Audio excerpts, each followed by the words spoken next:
ಆತ್ಮೀಯ ಕೇಳುಗರಿಗೆ ನಿಮ್ಮ ರಮಾಶ್ರೀ ನಾಡಿಗೇರ್ ಮಾಡುವ ನಮಸ್ಕಾರಗಳು. ನೀವೀಗ ಮಾಂಗಲ್ಯ ವಂದನಾ ಧಾರಾವಾಹಿಯ 107ನೇ ಅಧ್ಯಾಯವನ್ನು ಕೇಳ್ತಾ ಇದ್ದೀರಾ. ಕಥೆ ಪ್ರಾರಂಭ ಮಾಡೋದಕ್ಕೂ ಮೊದಲು ಯಾರ್ಯಾರು ಇನ್ನೂ ಚಾನೆಲ್ನ ಸಬ್ಸ್ಕ್ರೈಬ್ ಮಾಡ್ಕೊಂಡಿಲ್ಲ ಅವರೆಲ್ಲ ದಯವಿಟ್ಟು ಚಾನೆಲ್ನ ಸಬ್ಸ್ಕ್ರೈಬ್ ಮಾಡ್ಕೊಳ್ಳಿ. ಕಥೆಯನ್ನು ಲೈಕ್ ಮಾಡಿ, ಶೇರ್ ಮಾಡಿ, ಪ್ರೋತ್ಸಾಹಿಸಿ. ಈಗ ಕಥೆಯ ಮುಂದಿನ ಭಾಗಕ್ಕೆ ಹೋಗೋಣ.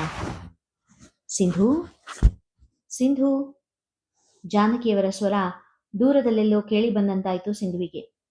ನಿಧಾನವಾಗಿ ಕಣ್ಣು ತೆರೆದಳು.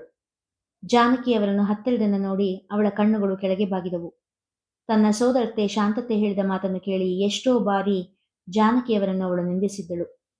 ಅದೆಲ್ಲ ನೆನಪಾಗಿ ಕಣ್ಣು ತುಂಬಿ ಬಂತು.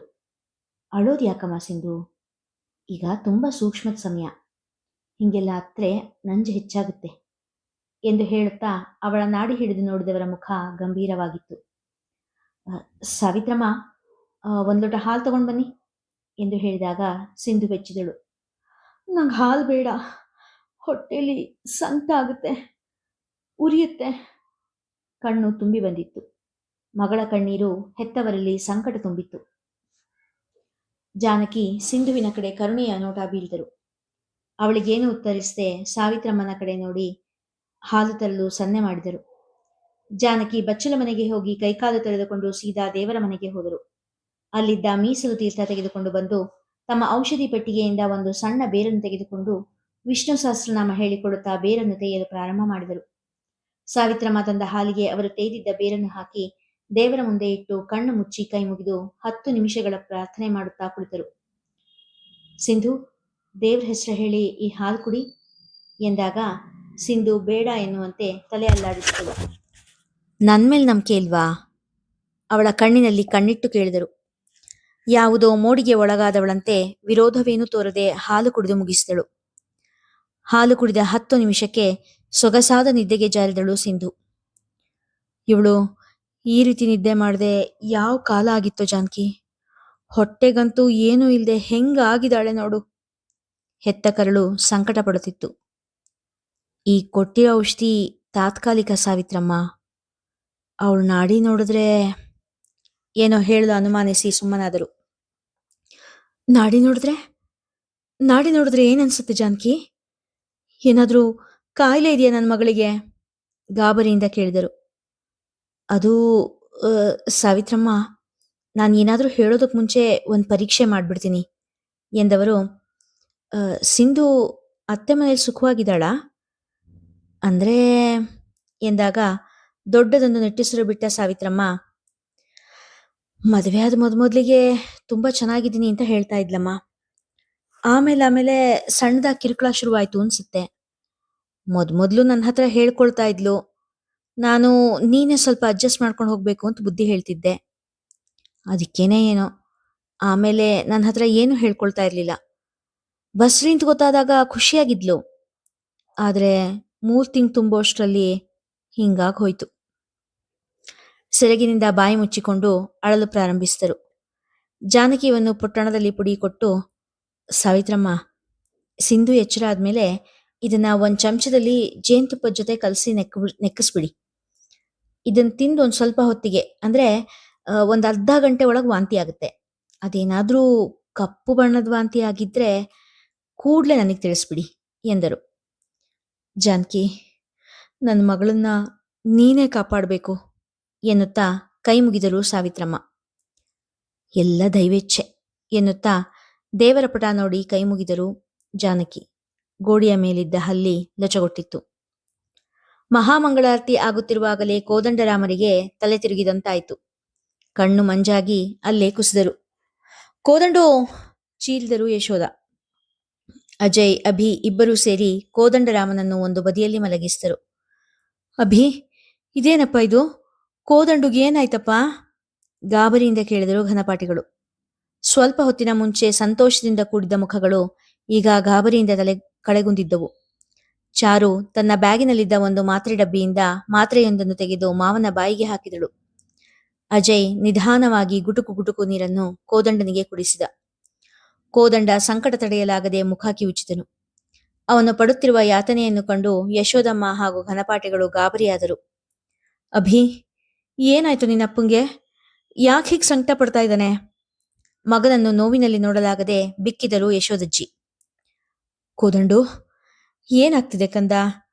ನೋವಾಗ್ತಾ ಇದೆಯಾ ಎನ್ನುತ್ತಾ ಅವನ ಮುಖವನ್ನೆಲ್ಲ ತಡವರಿಸುತ್ತಾ ಕಣ್ಣೀರು ಸುರಿಸುತ್ತಿದ್ದ ಅಜ್ಜಿಯ ಹೆಗಲನ್ನು ಬಳಸಿದ ಅಭಿ. ಅಪ್ಪಂಗೆ ಏನು ಆಗಿಲ್ಲ, ಗಾಬರಿ ಆಗ್ಬೇಡ. ನಿಮ್ಮನ್ನೆಲ್ಲ ನೋಡಿದ ಉದ್ವೇಗದಿಂದ ಸ್ವಲ್ಪ ಹುಷಾರ್ ತಪ್ಪಿದ್ದಾರೆ ಅಷ್ಟೆ ಎನ್ನುತ್ತಾ ಸಮಾಧಾನ ಮಾಡಿದ. ಯಶೋಧ ಕೋದಂಡರಾಮನ ತಲೆಯ ಬಳಿ ಕುಳಿತು ನಿಧಾನವಾಗಿ ಅವರ ತಲೆ ಸವರುತ್ತಾ ಕುಳಿತರು. ಅನಿಲ್ನ ಸಹಾಯದಿಂದ ನೆಟ್ವರ್ಕ್ ಸಿಗುವ ಕಡೆ ಓಡಿದ್ದ ಅಜಯ್ ಕಾಶಿಯಲ್ಲಿ ಕೋದಂಡರಾಮನನ್ನು ಟ್ರೀಟ್ ಮಾಡಿದ್ದ ಡಾಕ್ಟರ್ ಬಳಿ ಮಾತನಾಡಿ ಮತ್ತೆ ದೇವಸ್ಥಾನಕ್ಕೆ ಮರಳಿದ್ದ. ಅಭಿ, ಸದ್ಯಕ್ಕೆ ಅಪ್ಪಾಜಿನ ಇಲ್ಲೇ ದೇವಸ್ಥಾನದಲ್ಲೇ ಇರಿಸ್ಕೊಳಕ್ಕಾಗುತ್ತಾ? ಡಾಕ್ಟರ್ ಹೇಳ್ತಾ ಇದ್ದಾರೆ, ದಿನದ ಮಟ್ಟಿಗಾದ್ರೂ ಅಪ್ಪಾಜಿನ ನಡ್ಸೋದಾಗ್ಲಿ ಅಲ್ಲಾಡ್ಸೋದಾಗ್ಲಿ ಮಾಡೋದು ಬೇಡ ಅಂತ ನಿಧಾನವಾಗಿ ಹೇಳಿದಾಗ, ಆಗತ್ತಣ್ಣ, ಇಲ್ಲೇ ಒಂದು ಸಣ್ಣ ರೂಮ್ ಇದೆ, ಅಲ್ಲೇ ಅಪ್ಪನಿರ್ಸೋದಕ್ಕೆ ವ್ಯವಸ್ಥೆ ಮಾಡ್ಬೋದು. ಅರ್ಚಕರ ಸಹಾಯದಿಂದ ರೂಮ್ ಪಡೆದುಕೊಂಡ ಘನಪಾಠಿಗಳ ಕುಟುಂಬ ಕೋದಂಡನನ್ನು ಅಲ್ಲಿಯೇ ಇರಿಸಿದರು. ಜಾನತ್ತೆ, ಅವಸರದಿಂದ ಕರೆಯುತ್ತಾ ಮನೆಯ ಒಳಗೆ ಬಂದ ಅನಿಲ. ಜಾನತ್ತೆ ಮನೇಲಿಲ್ಲ ಅನಿಲ, ಸಪ್ಪಗೆ ಕುಳಿತಿದ್ದ ಭಾಮ ಹೇಳಿದರು. ಅವರ ಕಣ್ಣಂಚು ಹಸಿಯಾಗಿತ್ತು. ಅಮ್ಮ, ಅಳ್ತಾ ಇದೆಯಾ? ಏನಾಯ್ತಮ್ಮ? ಎಲ್ಲಿ ಜಾನತ್ತೆ? ಕೇಳಿದ ಅನಿಲ್ನ ಕಡೆ ನೋಡಿದ ಭಾಮ. ಜಾನ್ಕಿ ಸಿಂಧು ಮನೆಗೆ ಹೋಗಿದ್ದಾಳೆ ಕಣೋ ಎಂದರು. ಸಿಂಧು ಹೆಸರು ಕೇಳಿ ನಿಶ್ಚೇತನಾಗಿ ನಿಂತ ಅನಿಲ. ಸಿಂಧು ಮನೆಗ? ಯಾಕೆ? ತುಸು ಕೋಪದಿಂದಲೇ ಕೇಳಿದ. ಸಿಂಧುಗೆ ಏನೋ ಹುಷಾರಿಲ್ಲ ಅಂತ ಭೂಮಿ ಬಂದು ಕರ್ಕೊಂಡು ಹೋದ್ಲು. ಭಾಮ ಹೇಳಿದಾಗ ಅನಿಲ್ನ ಕೋಪ ಇನ್ನೂ ಹೆಚ್ಚಾಯ್ತು. ಅವಳಿಗೆ ಹುಷಾರಿಲ್ಲ ಅಂದ್ರೆ ಅವಳೇ ಇಲ್ಲಿಗೆ ಬರ್ಬೇಕು ತಾನೆ? ಅತ್ತೆ ಯಾಕೆ ಅಲ್ಲಿಗೆ ಹೋಗ್ಬೇಕು?